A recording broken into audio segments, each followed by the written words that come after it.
Many people think that the more often you work out, the better. Is it true? In this video, I'll tell you about what will happen to your body if you start working out every day. So watch the video till the end, it will be interesting. Let's go!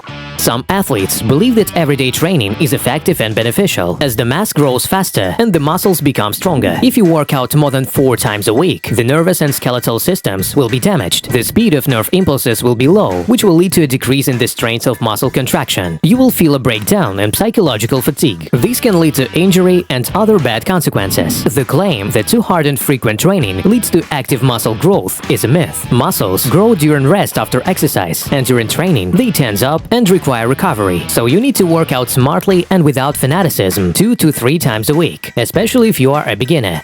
The minimum and maximum recovery times vary. A person needs at least 24 hours to rest and gain strength for a new workout. If you're a beginner, it takes at least a day to recover. If we talk about the maximum recovery time, the figure of 72 hours, that is 3 days, is often taken as the basis. Do you prefer heavy weights and work out large muscle groups intensively? Then your body will need 2 to 3 days to recover, but you should not increase the rest period. This will reduce the effectiveness of your workout. The number of sets and the duration of the workout are important parameters that you should pay close attention to. For beginners, it is best to start with 1 or 2 warm-up sets using light weights. This technique is ideal if these exercises warm up certain muscle groups. After warming up, you can perform several hard sets. Experienced athletes need to shorten the warm-up time as much as possible in order to quickly adapt the muscles to the upcoming loads.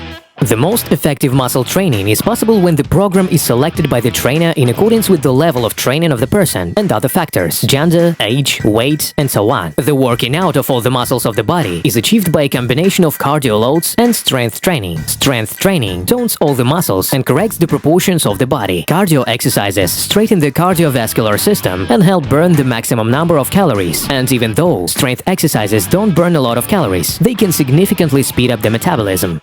To get the most out of every workout, you need to eat right. Include complex carbohydrates in your menu, legumes, potatoes, and cereals. And then you should again give the body a small amount of complex carbohydrates in combination with protein, eggs, fish, cheese, cottage cheese, lean meat. You should have a snack 2 hours before training and 1.5 to 2 hours after. It's not recommended to eat a lot 1 hour before training or immediately after the end. If you have planned a light snack, you can start training in an hour.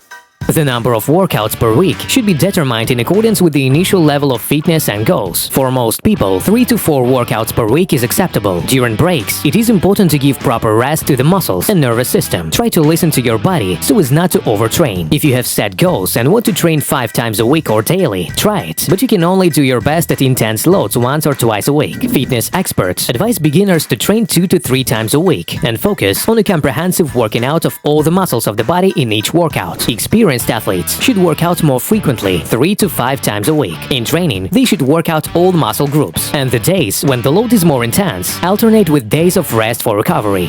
If you want to keep physically active every day, we recommend light workouts. These can be, for example, exercises or a short run for 5 to 10 minutes. However, this light physical activity is not meant for muscle growth. It is for cheerfulness and your good health. The intensity of the workout and the amount of time for recovery depends on the size of the muscles. That is why it's not worth combining the working out of large and small muscles, because they will need different loads and time to rest. We advise you to allocate separate days to work out large muscle groups in order to get an effective result. Small muscle groups like biceps, triceps, shoulder girdle, and others recover faster after intense workout, so they can be trained more often. Please note that the working out of large muscles often requires the involvement of small ones in the work. We train the chest, the biceps turn on. Keep this in your mind when drawing up your training and recovery plan.